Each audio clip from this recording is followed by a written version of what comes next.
Déjà près de 6 mois écoulés depuis que l'année 2024 a été décrétée année de la jeunesse par le président de la République. Cet engagement, d'après certains Congolais, ne semble pas donner une lueur d'espoir pour cette jeunesse qui attend beaucoup pour son devenir. L'ancien président du Conseil national de la jeunesse s'est exprimé sur la question.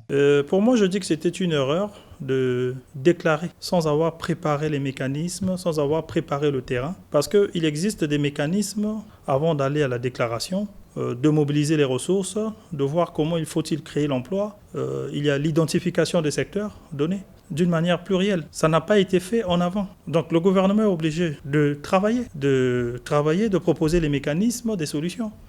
Voilà pourquoi je vois un peu le conseil consultatif de la jeunesse en train de négocier que cette année soit prolongée à 1 année, à 2 ans, à 3 ans. Même si nous pouvons prolonger à 10 ans, si rien n'est fait, ça ne sera qu'une honte pour cette belle déclaration du président de la République. Je ne dirais pas pour le président de la République, je dirais pour son gouvernement. Alors, le conseil consultatif de la jeunesse doit entièrement rentrer dans son rôle pour pouvoir accompagner le gouvernement à la mise en œuvre de la politique du gouvernement, qui est une déclaration, la déclaration faite lors du discours passé par le président de la République, qui déclare cette année, année de la jeunesse, et doit être traduite. Face à une situation socio-économique difficile, rangeant ainsi les populations à leur triste sort, Franck Linda Moyaba pense que cela est dû à la fuite des capitaux. Le Congo vivent simplement la fuite des capitaux.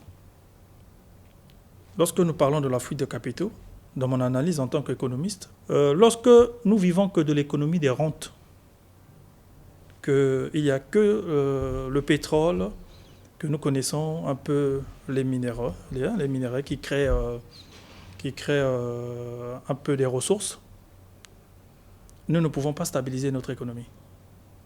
Il faut qu'il y ait création de richesses. Oui, la mauvaise gestion, la mauvaise gouvernance. La fuite des capitaux se crée à tous les niveaux. Au niveau des services de douane, combien ils versent au niveau de l'État? Des services des impôts, des services de bois, des eaux et forêts, ils versent combien? Au niveau des mines, au niveau du pétrole, il faut regarder toutes ces questions. Vous comprenez que vous-même, le Congo ne peut pas être un pays pauvre. Nous sommes riches avec toutes nos richesses. Même les enfants de 0 mois peuvent être payés au CH. Franck Linda Moyaba a également répondu aux détracteurs qui veulent le pousser hors sa formation politique, le Parti congolais du travail. Officiellement, je suis encore au Parti congolais du travail puisque je n'ai pas encore démissionné officiellement. Officieusement, chacun de nous peut avoir ses intentions de trouver des mécanismes comment rebondir en politique. Je suis jeune, je nourris mes espoirs, beaucoup d'espoir, d'être dirigeant demain, peut-être l'un des plus grands dirigeants demain. Je me prépare pour des élections à venir, mais pas pour 2026. La tenue de la conférence internationale sur la forestation et le reboisement, ainsi que l'opération Coup de poing, n'ont pas échappé de son viseur. C'est très bien que nous soyons un pays des conférences et que nous formons que des conférenciers. C'est très bien. Mais est-ce qu'avec tous les milliards que nous investissons dans des conférences, au lieu plutôt de regarder la réalité en face, de relancer l'usine de Kinshasa, de relancer Impreco, de relancer Ulka, ce n'est pas-il nécessaire de revoir d'abord tout ça, au lieu d'aller discuter conférences? Il y a eu combien de sommets dans notre pays? Qu'est-ce qui a réellement abouti? Je pense que pour moi, organiser une telle conférence,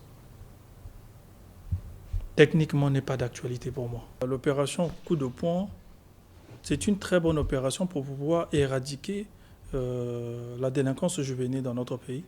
Mais il y a des méthodes. Il y a des méthodes qui devaient être les méthodes un peu plus douces, tout en échangeant avec les familles, en préparant des mécanismes d'intimidation que des mécanismes d'arrestation. Au-delà de cette actualité qui fâche, l'ancien président du CNJ pense qu'il y a encore des choses à dire sur la marche du pays.